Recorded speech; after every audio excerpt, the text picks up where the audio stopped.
Nano में आप सभी का स्वागत है। नैम्बो बैम्बो का भी नमस्कार। दोस्तों, अपने वादे के अनुसार हम आपके लिए फिर लेकर आए हैं नैनो का संसार, यानी द वर्ल्ड ऑफ नैनो। दोस्तों, कल्पना कीजिए कि आप किसी ऐसी जगह हैं जहां ना तो कोई टेलीफोन है, ना तो पीसी हो, और आपको एक अर्जेंट फोन करना है। आपके पास मोबाइल तो है, लेकिन उसकी बैटरी लो है। वहां पे रिचार्ज करने का कोई साधन नहीं है।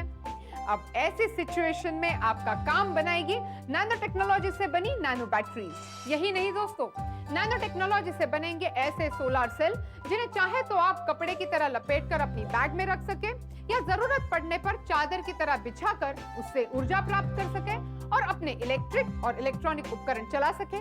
तो दोस्तों, आज का हमारा विषय है एनर्जी, यानी कि ऊर्जा। ऊर्जा या एनर्जी के दो स्रोत हैं, परंपरागत ऊर्जा स्रोत और अपरंपरागत या नए ऊर्जा स्रोत। नैनो टेक्नोलॉजी दोनों ही क्षेत्रों में क्रांतिकारी बदलाव लाकर नए नए साधन विकसित कर रही है, जो वातावरण को प्रदूषित किए बिना हमें ढेर सारी ऊर्जा दे सकेंगे। नैनो टेक्नोलॉजिस्टों ने प्लास्टिक के ऐसे सोलर सेल बनाने में भी कामयाबी पाई है, जो बादलों से भरे दिन में भी सूर्य के प्रकाश से विद्युत बना सकते हैं। यानी ये सूर्य की अदृश्य किरणों अर्थात इंफ्रारेड रेस को ऊर्जा में बदल सकते हैं।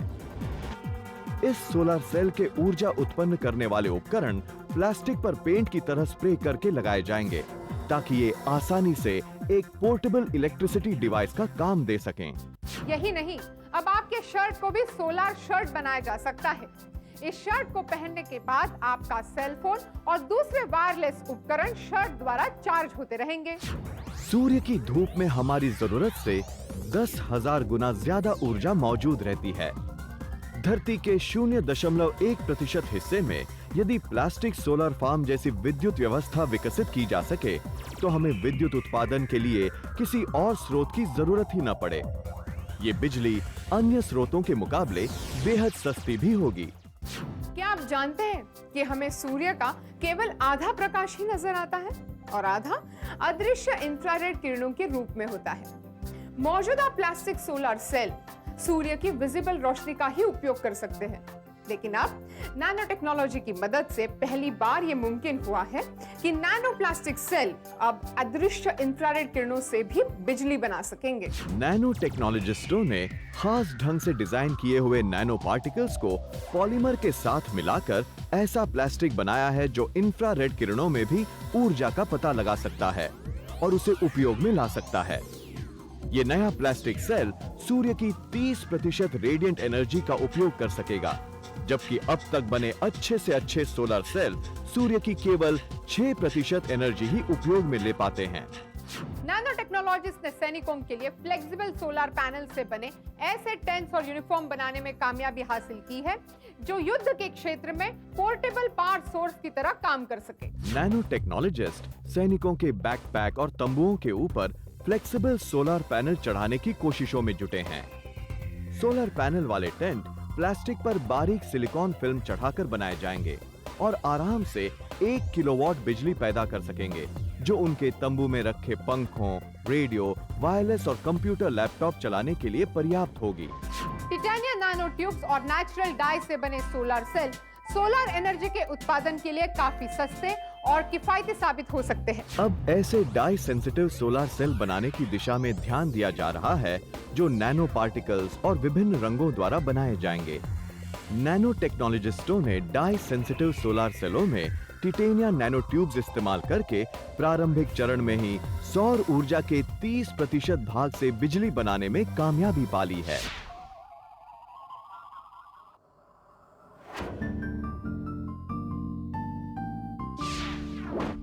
नैनो टेक्नोलॉजी की सहायता से हम सोलर सेल, ज़्यादा एफिशिएंसी के सोलर सेल कम खर्च पर या लो कॉस्ट पर बना सकते हैं। केमिकल टेक्निक से बने हुए semiconductor nano particles solar cell में इस्तेमाल किए जा सकते हैं, जिनसे उनकी कॉस्ट कम हो सकती है। सोलर सेल की एफिशिएंसी 2 तरीके से बढ़ाई जा सकती है। सिंपल टेक्निक से बने हुए low cost semiconductor nano particles इस्तेमाल करके सोलर सेल की कॉस्ट को कम किया जा सकता है।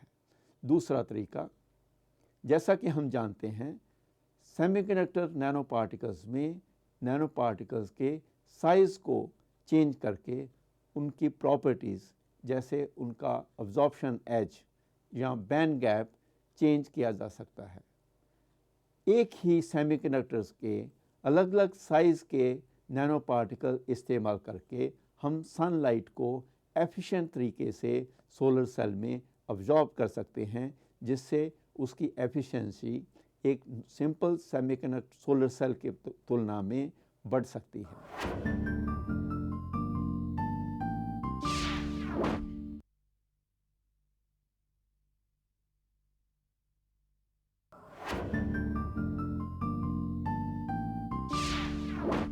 तो चलिए अब देखते हैं ऊर्जा उत्पादन के क्षेत्र में नैनो टेक्नोलॉजी और क्या-क्या करिश्मे करने जा रही है। परंपरागत सोलर सेल सिलिकॉन के वेफर नुमा टुकड़े लेकर बनाए जाते थे। नैनो टेक्नोलॉजी ने बिल्कुल अलग रास्ता अपनाया। उन्होंने एक कांच के टुकड़े पर फ्लोरीन डोप्ड टिन ऑक्साइड की कोटिंग करके उस पर टिटेनियम छिड़क दिया। नैनो टेक्नोलॉजिस्ट फिलहाल 500 नैनोमीटर मोटी टिटेनियम लेयर बना सकते हैं। उन्होंने इस परत को हल्के इलेक्ट्रिक करंट के साथ एसिडिक बाथ देकर एनोडाइज किया, जिससे titanium dioxide nano tube array करीब 360 नैनोमीटर तक उभर आई। इसके बाद ट्यूब्स को ऑक्सीजन में तपाया गया ताकि वो पारदर्शी बन जाएं। फिर इस नैनो ट्यूब एरे पर डाई से कोटिंग की गई। डाई कोटिंग किए गए नैनो ट्यूब्स नेगेटिव इलेक्ट्रोड बनाते हैं और एक पॉजिटिव इलेक्ट्रोड आयोडाइज्ड इलेक्ट्रोलाइट से युक्त सेल को सील कर देता है। जब कांच से होकर सूर्य की किरणें इस पर पड़ती हैं, तो डाई मॉलिक्यूल्स पर ऊर्जा गिरती है और एक इलेक्ट्रॉन मुक्त होता है। जब ये और अन्य इलेक्ट्रॉन ट्यूब से बाहर नेगेटिव इलेक्ट्रोड की ओर बढ़ते हैं, तो करंट बहता है। डे टू डे लाइफ में हम कई ऐसे उपकरणों का प्रयोग करते हैं जो बैटरीज पर चलते हैं, लेकिन क्या आप जानते हैं कि ये बैटरीज काम कैसे करती हैं? बैटरियों में मेटल इलेक्ट्रोड्स होते हैं जो इलेक्ट्रोलाइट नामक केमिकल पर टिके होते हैं। बैटरी चालू करने पर इन इलेक्ट्रोलाइट्स में प्रतिक्रिया उत्पन्न होती है और इलेक्ट्रोड से इलेक्ट्रॉन प्रवाहित होने लगते हैं, यानी बिजली प्रवाहित होने लगती है। आपने एक अजीबोगरीब बात जरूर नोट की होगी कि बैटरीज रखे रखे भी कमजोर पड़ जाती है, भले ही आपने उसका इस्तेमाल न किया हो। क्या आप जानते हैं कि इसकी वजह क्या है? इसकी वजह है बैटरी से पावर ड्रेन होना।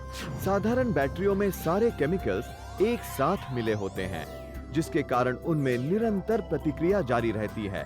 परिणाम स्वरूप पावर ड्रेन होता रहता है।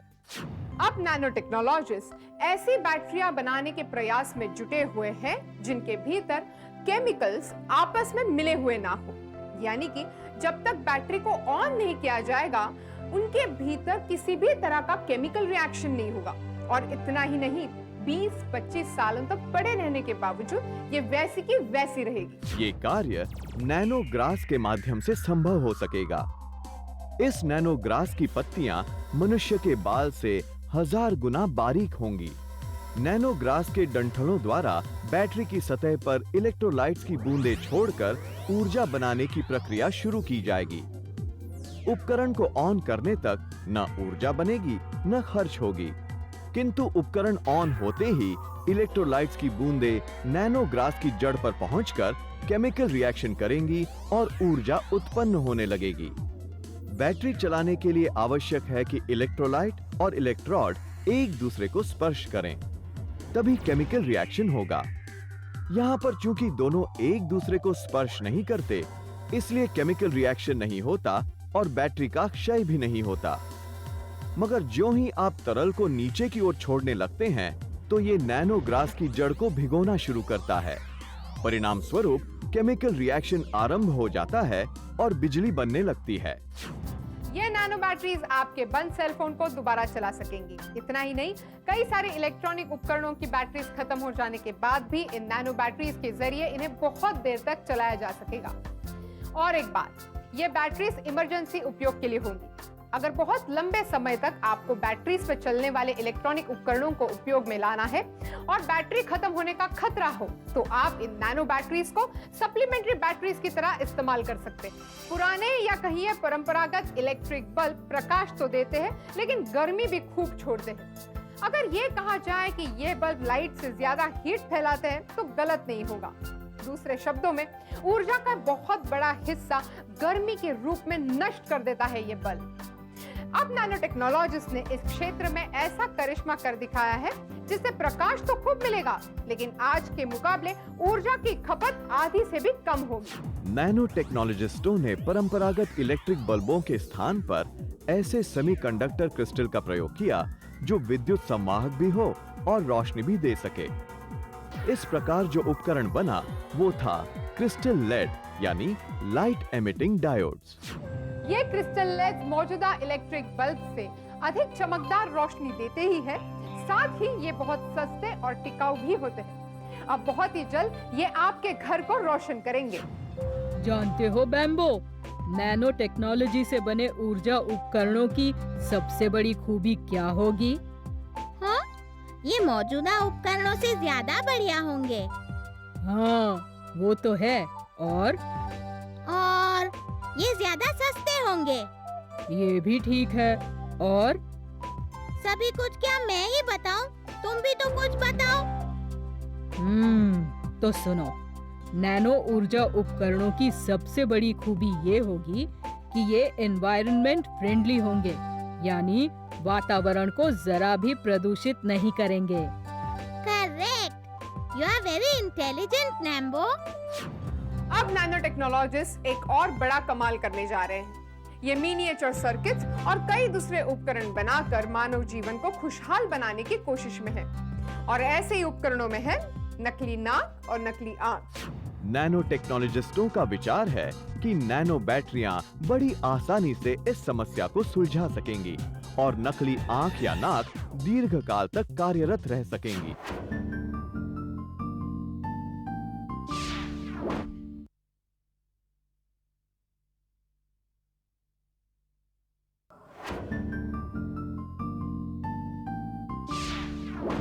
दोस्तों, पेट्रोल और डीजल जैसे फ्यूल दिन ब दिन महंगे और दूभर होते जा रहे हैं। ये प्रदूषण फैलाते हैं जो सेहत के लिए हानिकारक सिद्ध होता है। अब नैनो टेक्नोलॉजिस्ट ईंधन का कोई दूसरा विकल्प खोजने के प्रयास में है।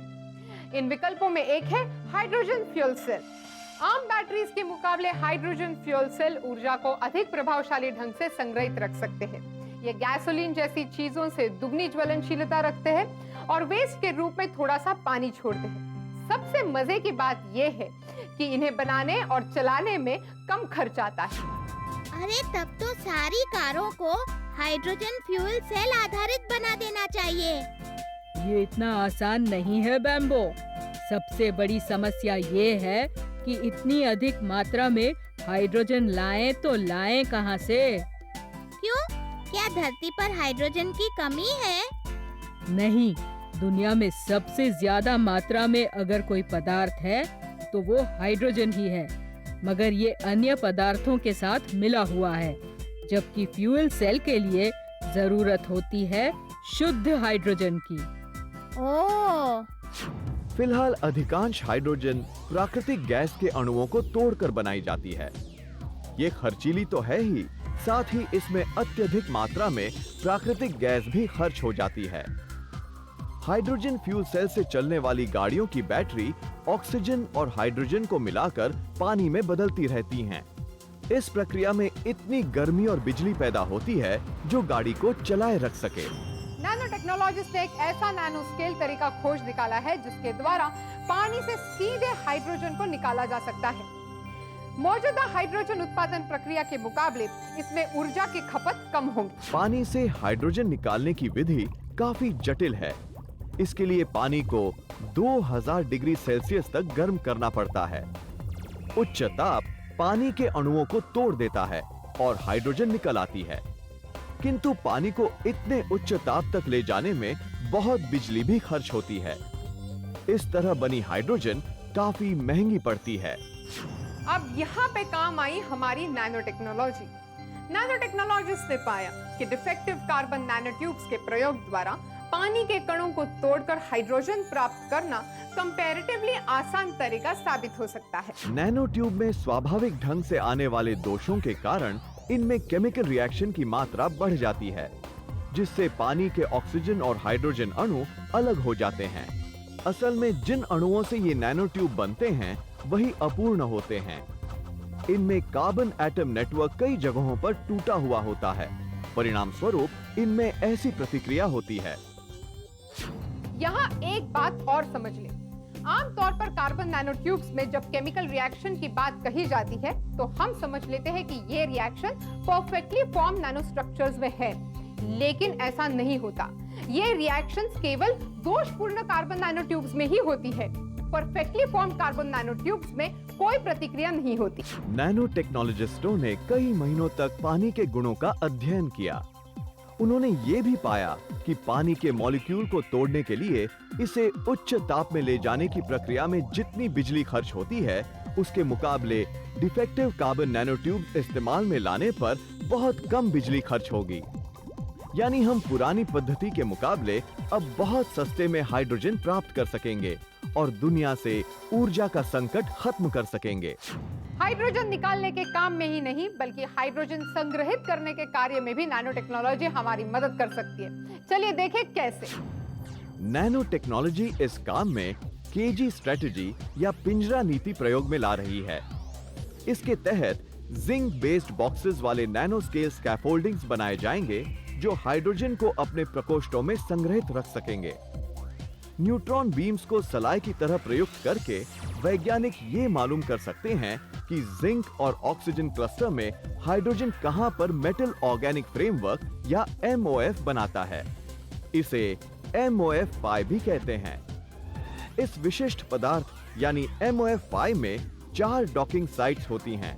साथ ही बारीक नैनो पिंजरों का एक आश्चर्यजनक 3 डायमेंशनल नेटवर्क होता है जो दूसरी साइट के हाइड्रोजन से भर जाने के बाद बनता है। इस प्रयोग ने सिद्ध किया है कि हाइड्रोजन के भंडारण और वितरण में इस MOF मटेरियल का उपयोग किया जा सकता है। ये ड्राइविंग के बीच भी कुशलता पूर्वक कार्य कर सकता है। इससे ये बात भी सामने आती है कि हाइड्रोजन नैनो केजेस को आपस में जोड़ने के लिए MOF को कीली की तरह प्रयुक्त करके असाधारण गुणों वाली क्वांटम कन्फाइनमेंट बनाई जा सकती है। इसमें हाइड्रोजन का अधिकांश भाग जिंक और ऑक्सीजन के उन प्रकोष्ठों में स्थित रहता है जो एक नैनोमीटर नाप के बारीक बॉक्स जैसे होते हैं। देखा आपने, अब नैनो टेक्नोलॉजी की मदद से आप हाइड्रोजन जैसी हल्की गैस को भी कैद करके रख सकते हैं। यही नहीं, इसके मॉलिक्यूल्स को आप वैसे ही संभाल कर रख सकते हैं जैसे किसी पेटी में आप सेब या नारंगिया संभाल के रखते हैं। क्यों, है ना अनोखी बात? अनोखी बात नहीं, बहुत ही करिश्माई सी बात है ये। नैनो टेक्नोलॉजी की ज्यादातर चीजें ऐसी ही करिश्माई और जादुई होती हैं। और उनके बारे में हम आगे भी लगातार आपको बताते रहेंगे। बस आप नियमित रूप से हमारा ये कार्यक्रम देखते रहिए। क्यों बैम्बो? करेक्ट नैम्बो। अपने अगले सेगमेंट में हम मिलेंगे प्रोफेसर ज्ञानी से, जो हमें देंगे अलग अलग विषयों पर नई नई जानकारियाँ।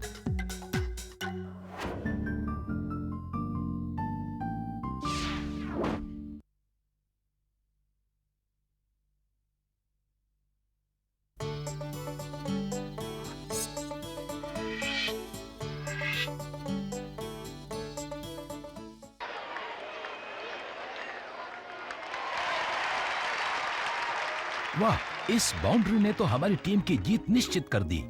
इस उपकरण ने निश्चित ही हमारे जीवन को बदल दिया है। इसे टेलीविजन या टीवी के नाम से जाना जाता है। टीवी टावर से भेजे गए सिग्नल के द्वारा टेलीविजन हमें सुंदर चित्र दिखाता है। इसे केबल या एंटीना द्वारा जो इलेक्ट्रॉनिक पल्स प्राप्त होते हैं, उन्हें टेलीविजन रिसीवर चित्रों एवं ध्वनि में बदलता है। ये कार्य किस प्रकार होता है, मैं तुम्हें बताता हूँ। जब दर्शक किसी भी एक चैनल को देखना पसंद करता है, तो ट्यूनर दूसरे सारे चैनल्स के सिग्नल को बंद कर देता है। अब इस चैनल पर प्राप्त होने वाले सिग्नल्स को CRT अर्थात कैथोड रे ट्यूब्स चित्रों में परिवर्तित करता है। ये चित्र इलेक्ट्रॉन गन द्वारा बनते हैं। गन्स में से उत्पन्न होने वाली इलेक्ट्रॉन किरणों को इलेक्ट्रॉन मैग्नेट टीवी के स्क्रीन पर फेंकता है, जहां प्रति सेकंड 25 बार स्कैनिंग की प्रक्रिया होती है और जो 625 लाइन प्रति सेकंड कवर करती है। स्क्रीन पर फॉस्फर नाम के एक पदार्थ के लाखों सूक्ष्म बिंदुओं की एक परत होती है। फॉस्फर पदार्थ पर प्रकाश डालता है, जिससे रोशनी निकलती है जो स्पष्ट रूप से दिखाई देती है। ये 3 रंगों के ग्रुप में होती है, नीली, हरी एवं लाल। किरणें स्क्रीन के सूक्ष्म छिद्रों में से गुजरते हुए उचित रंग निर्धारित करती हैं और उसी फॉस्फर बिंदु पर गिरती है जो उसके अनुरूप होता है। अब हमारा मस्तिष्क इन इंद्रधनुषी रंगों को एकत्र करता है और उसे एक चित्र के रूप में पूर्ण करता है। अच्छा, अब अगले हफ्ते तक के लिए आज्ञा। और अब वक्त है सवाल जवाब का। कॉन्टेस्ट नंबर 9 में पूछे गए प्रश्न का सही जवाब है ए डायबिटीज और इसका सही उत्तर भेजने वाले 5 विजेताओं के नाम इस प्रकार हैं। मोनू कुमार पटना बिहार से, आकाश गुप्ता भोपाल मध्य प्रदेश से, दर्शन सरोडे नागपुर महाराष्ट्र से, अक्षय मिश्रा पालम नई दिल्ली से और भावना आशानी उदयपुर राजस्थान से। सभी विजेताओं को विज्ञान प्रसार की ओर से ड्रीम 2047 का 1 वर्ष का मुफ्त सब्सक्रिप्शन व विज्ञान प्रसार की पुस्तकें दी जा रही हैं। इनके अलावा 10 और विजेताओं को सांत्वना पुरस्कार भेजे जा रहे हैं। हमारा आज का सवाल है, डाई सेंसिटिव सोलर सेल से सौर ऊर्जा के कितने भाग को विद्युत ऊर्जा में बदला जा सकता है? ए 10%, बी 15% या सी 30%। आपका जवाब हमें 10 दिन के अंदर इस पते पर मिल जाना चाहिए। विज्ञान प्रसार C24 कुतुब इंस्टीट्यूशनल एरिया नई दिल्ली 110016। आप हमें ईमेल भी कर सकते हैं। हमारा ईमेल आईडी है contest@vigyanprasar.gov.in। अगर आपके पास कोई सुझाव है तो आप हमें ज़रूर भेजिए या ईमेल कर सकते हैं info@vigyanprasar.gov.in पर।